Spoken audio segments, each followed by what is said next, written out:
So yes hello everybody, स्वागत है आपका हमारे यूट्यूब चैनल में। तो क्या है हमारे पास, हम लोगों ने पिछले चैप्टर ये जो चैप्टर चल रहा है ग्रेविटेशन का, इसके अंदर कुछ चीज़ें कवर अप कर ली हैं और हम लोग अब नए भाग की तरफ चल रहे हैं, that is flotation.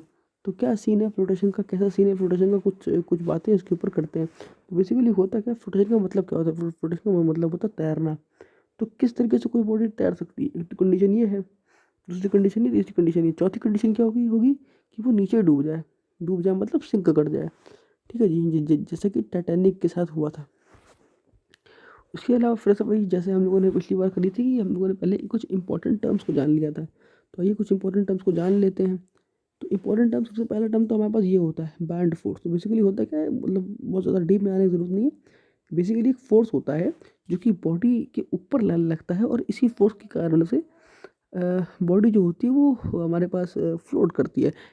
Of course एक कारण नहीं होता, सिर्फ बैंड फोर्स की वजह से नहीं तैरती है, बहुत सारे रीजन होते हैं तैरने के, लेकिन उसमें से एक बहुत बड़ा रीज़न होता है बैंड फोर्स। इसी वजह से ये तैरना करती है। और ये बेसिकली बैंड फोर्स जो होती है सरफेस एरिया पर डिपेंड करती है। जैसे कि मैं आप लोग एग्जाम्पल बताऊँ, आप लोग एक नीडल ले लीजिए।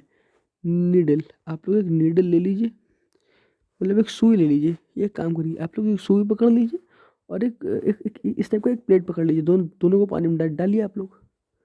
ठीक है जी, आप लोग उसको दोनों को पानी में डालिए। तो अगर आप उसको छोड़ देंगे ना जी, उसको छोड़ देंगे अगर आप, तो होगा क्या कि ये डूब जाएगी और ये नहीं डूबेगी। क्यों? क्योंकि इसका सरफेस एरिया कम है। सरफेस एरिया कम है तो उसके ऊपर फोर्स जो है एप्लीकेबल हो रही है वो कम लग रही है, जबकि उसके ऊपर इसका एरिया ज़्यादा हो गया। तो बेसिकली होगा क्या कि अगर चाहिए 5 ग्राम का ये ले लो, 5 ग्राम का ये ले लो, तो ये तैरेगा, ये डूब जाएगा। तो रीज़न क्या है, आपके पास सरफेस एरिया। सरफेस एरिया क्यों? क्योंकि उसके ऊपर फोर्स एप्लीकेबल है।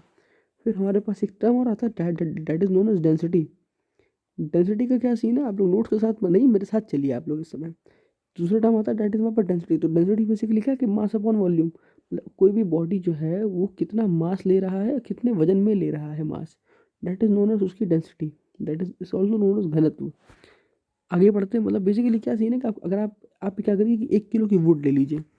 1 किलो की वुड ले लीजिए और 1 किलो का लोहा ले लीजिए। तो आप लोगों को समझ में आ रहा होगा, अच्छा यार 1 किलो के वुड का जो मास है और 1 किलो उसका जो है मेरे पास, तो जो वॉल्यूम है मेरे पास, वो वॉल्यूम मेरे को अंतर क्रिएट करता है डेंसिटी का। आप लोग खुद बता पाएंगे कि डेंसिटी किसकी ज़्यादा है। आप लोग नीचे अगर कमेंट करेंगे इसका आंसर कि वुड की डेंसिटी ज़्यादा होती है फिर आयरन की, तो मुझे बड़ा अच्छा लगेगा। आपके आपके प्यार के लिए मैं इतना कुछ कर रहा हूँ। तो आइए हम लोग क्या करते हैं, तो प्रेशर और थ्रस्ट के बारे में बात करते हैं। मतलब एक टर्म तो होगा डेंसिटी, उसके पहले का टर्म था बैंड फोर्स, और तीसरा टर्म आ रहा है हमारे पास प्रेशर और थ्रस्ट। तो प्रेशर का क्या सीन होता है, तो बेसिकली आप लोग पहले थ्रस्ट देख लीजिए। मान लीजिए कि ऐसा कुछ एरिया है, ठीक है जी।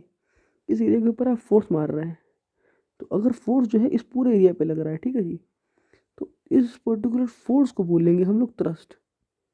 इसको हम लोग बोलेंगे थ्रस्ट। और बेसिकली होगा क्या, मान लीजिए कि इस मुझे सिर्फ जानना है, मैं इंटरेस्टेड हूँ कि इस पर्टिकुलर एरिया में कितनी फोर्स लगी, that is known as pressure. तो प्रेशर बराबर फोर्स अपॉन एरिया, मतलब पर यूनिट एरिया। और प्रेशर कैसे नहीं कि टोटल एरिया पर कितनी वो फोर्स मार रहा है। आइए हम लोग थोड़ा सा आगे बढ़ते हैं। तो इतनी सी बातें हो गई। फिर हम लोग आते हैं लॉज ऑफ रोटेशन के ऊपर। तो बेसिकली क्या है हमारे पास लॉज ऑफ रोटेशन। तो लॉज ऑफ रोटेशन का सीन कुछ इस तरीके का है कि ये टोटल 3, मतलब लॉ क्या है, थोड़ा सा कॉमन सेंस है ये, कि भाई आप जो बॉडी डाल रहे हो पानी के अंदर, मान लीजिए कि ऐसा कुछ सीन है, कि मान लीजिए ऐसा कुछ सीन है कि बस एक जार है, और एक जार है आपके पास, और उस जार के अंदर तो आपने एक बॉडी डाली है। अगर ये बॉडी का डेंसिटी इससे कम होगा, समझिएगा, इससे जो है ये हल्का है, तो तैरेगा ये, ठीक है जी, तैरेगा ये। अगर इसके बराबर हो गया तो ठीक है, चलो बीच बीच में तैरेगा ये, इस तरह तैरेगा, ठीक है जी। और अगर ज़्यादा हो गया, अगर ये ज़्यादा भारी हो गया इससे, तो ज़्यादा मतलब डूब जाएगा, तो डूब गया, सिंपल कहानी है। तो यही है हमारा लॉ ऑफ रोटेशन। उसके बाद हम लोग आते हैं आर्किमिडीज प्रिंसिपल के ऊपर।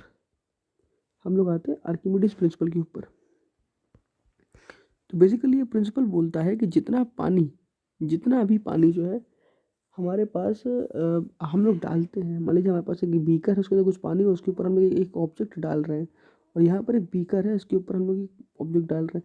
तो बेसिकली वो होगा क्या कि जितना वॉल्यूम, जितना मास, या फिर बोल सकते हैं कि जितना एरिया ये पर्टिकुलर बॉडी जो है वो उस पानी के अंदर सबमर्ज होगा, घुसेगा अंदर, उतनी एरिया जो है ये बाहर की ओर निकाल देगा पानी। तो लॉ जो होता है वो ये होता है, सबमर्स का मतलब आप लोग जानते होंगे, सबमर्स का मतलब होता है हमारे पास कि कितना डूबा हुआ पार्ट है, कितना पार्ट डूबा हुआ है। तो बेसिकली क्या है इसका कि volume displace by the water is equal to volume of the body that is inside the water. मतलब कि जितना पानी इसके अंदर गया है उतना ही पानी ये अपने आजू बाजू से हटाएगा। तो यही है हमारे पास आर्किमिडीज प्रिंसिपल। अब आते हैं हम लोग सबसे आखिरी जो टॉपिक के ऊपर, दैट इज रिलेटिव डेंसिटी। इसको हम लोग में अगले टॉपिक में कवर करते हैं। Thank you very much.